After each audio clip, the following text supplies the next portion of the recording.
Well, this will be another real life story, RLS. This time about my folks, my mother and my father. They stayed married until his death in 2002, and that was 52 years as a married couple. They got married in June of 1950, just under 52 years. But let's start with Mom. Mom grew up in Camden, New Jersey. She lived in a row home. Somewhat, as best as I understand it, there was kind of a Irish ghetto. So a lot of Irish people lived in roughly the same area of Camden, New Jersey. I remember how narrow the street was. I was only at that house maybe 5 or 6 times, as best as I remember. But Mom grew up there most of her years. I know she was a couple of other places before that, and I don't really know where they were, unfortunately. Irish Catholic heritage. Her parents were absolute Irish, I believe, first generation Americans. Their parents had come over on the boat from Ireland. So there's an awful lot of culture that stuck with them. And my mother grew up under that culture. And of course, in a row home, you only get light through the front windows and the back windows. They were in the middle of the row of homes, so there was no light coming in. And unfortunately, as best as I remember, my grandparents had heavy drapes on both the front and the back of the house. There was almost no solar light coming into the house. And unfortunately, they used really, really low wattage light bulbs, so there wasn't much light on the interior either. Very depressing place. My mom got out of there, I guess she was 24 when she got out, and she graduated from high school in Camden, a Catholic girls' high school, I believe it was, and she wound up working for the Federal Reserve in Philadelphia. Camden and Philadelphia are quite close to each other, and so she would commute to Philly and work at the Federal Reserve. She used to go out both bowling and dancing, and it was at a place that Mom and Dad told me was called Dancette, somewhere near Camden. I don't know if it was in Camden or not, but they met at Dancette and just really cared for each other. My father was going to night school, so I'm not sure he had much time. He was working a full-time job during the day and going to night school, but I'm sure he was attracted to my mother.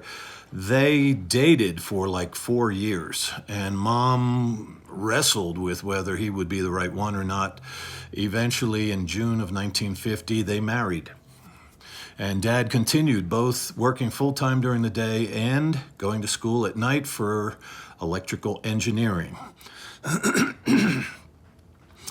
As an adult, and particularly as a counselor, a therapist for 10 years, I look back at my mother's home of origin, and it looks like serious chronic depression, probably with a lot of fear in the house, and possibly with a lot of alcoholism. Unfortunately, that's too often the case among the Irish, and my grandfather was an Irish steel worker. He helped build one of the bridges. I think it may have been the Betsy Ross Bridge going over the Delaware River into Philly. I believe he worked on the Betsy Ross Bridge and other steel working. So there may have been a lot of violence in the house as well, particularly if fueled by alcohol. So there's no doubt about it, my mom had issues. And she had a younger brother. His name was John C. Johnson.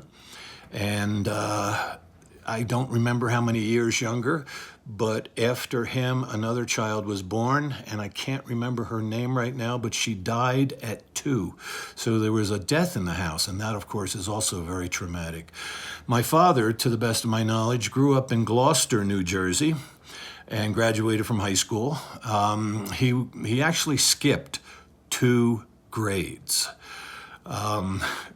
Smart guy, without a doubt, very, very bright. And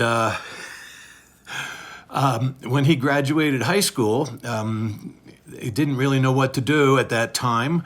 And President Roosevelt had the Civilian Conservation Corps, the CCC. They were doing projects all over the country, building building bridges, building roads, building airstrips, breaking trail in beautiful places, etc. They did an awful lot of projects out in nature. My father spent some amount of time, I'm really not sure how much, but he was in the CCC because he was too young to join the service. He was born in 1922. Mom was born in 1924.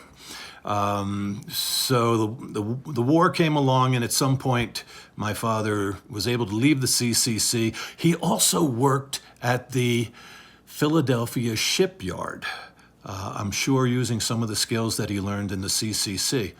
And then he joined the Navy and was positioned in the Navy Seabees.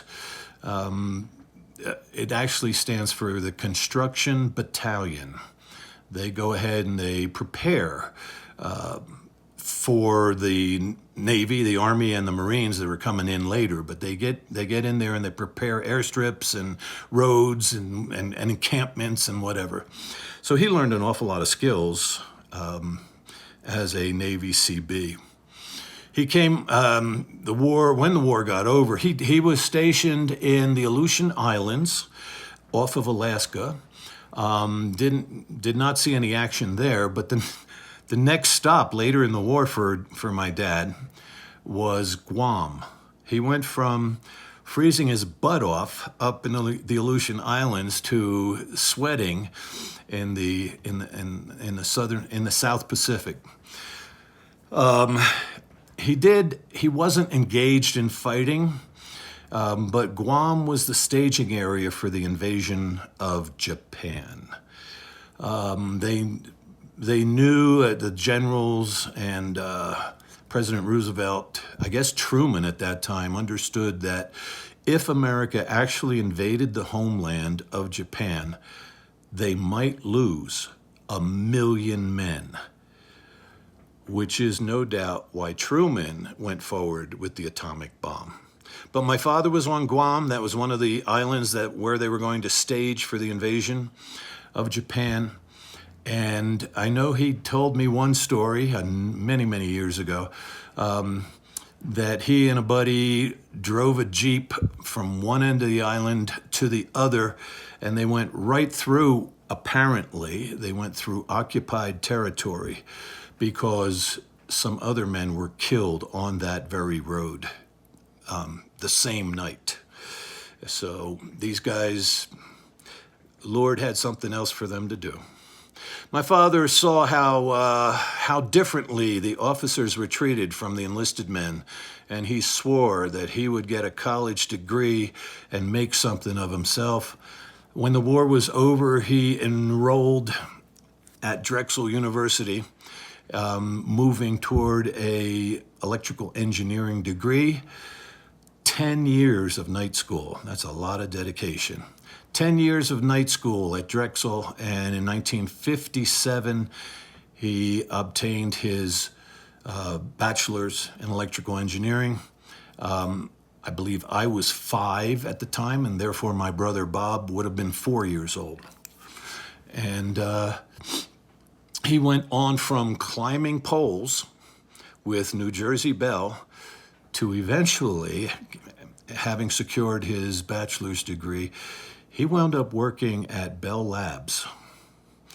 And Bell Labs in Homedale, New Jersey, which facilitated, he commuted for a while from Levittown, Pennsylvania to Homedale, but then Mom and Dad had a house built in Middletown, New Jersey, which was very close to Homedale, so he had a very short commute once we moved there. I was 9 years old when we moved there. there was an awful lot of tension. I was born in Woodbury, New Jersey, but I don't remember living there. My first memories are of living in Levittown, Pennsylvania. Apparently, I was 3 years old when we moved there, and we stayed in Levittown until I was 9 years old. And Dad was earning his degree during that time, and there was an awful lot of pressure. There was an awful lot of arguing and an awful lot of tears. My mother far too often dissolved into tears with an overwhelming situation that she could not control. I almost hate to say this, but I think there's evidence of trauma in her family, in that she seemed very, very immature and incapable of making any heavy-duty decisions. She always submitted to whatever my father wanted. And too frequently, he was incredibly demanding and even violent. So by the time we moved to Middletown, New Jersey, an awful lot of damage had been done to both myself and my brother. And unfortunately, at the age of 42, my brother died. He had gone in the direction of alcohol and drugs. Ultimately, it was alcohol that killed him. The rage that was in me was so profound that in 1966, Charles Whitman stood up on the University of Texas tower with a high-powered hunting rifle and started picking people off down below. I was 13 years old that summer, and I actually sensed that I understood how he felt. A lot of damage, an awful lot of damage. How much of it because Mother was somewhat incompetent and because my father was so overwhelming? I don't know. Does it matter? But ultimately, my father rose through the ranks with Bell Labs, and they were making a good living, and he had put aside a pretty good nest egg, and at some point he actually was looking for another job, even if it took him out to California. He put resumes out a number of years after he joined Bell Labs, and eventually what happened, Mom and Dad got transferred in 1978 to Bell International over in Iran. They were living in Tehran in 1978. Iran at that time, under the Shah, was trying to modernize, and Mom and Dad were over there. Both my brother and I were grown, early 20s, and were on our way.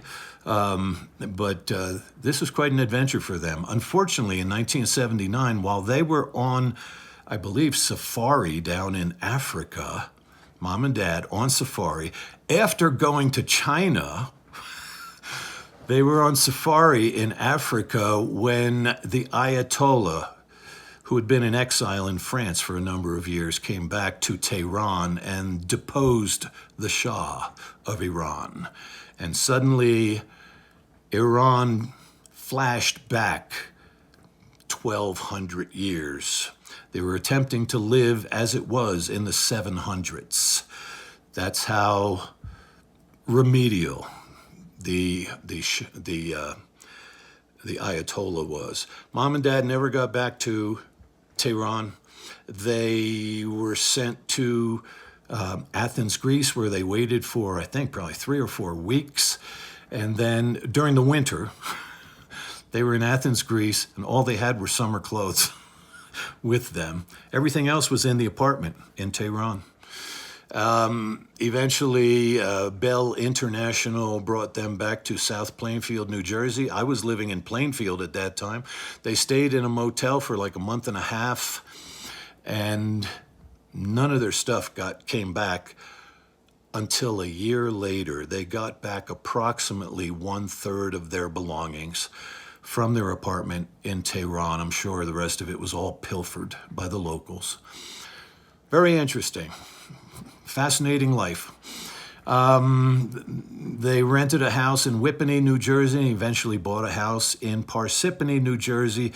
And Dad worked at the AT&T main office in Basking Ridge, New Jersey, from which he retired a few years later. I believe it was 1986 when he retired. And they moved out to York, Pennsylvania, lived there for a while, and then came to the Toms River area of New Jersey and lived there for quite a while in a senior village. My father played tennis and table tennis, and Mom took care of the house. My father died at the beginning of May 2002.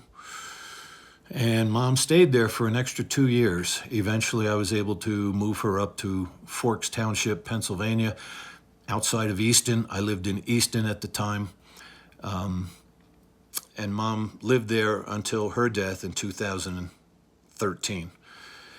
That's the story, a real life story.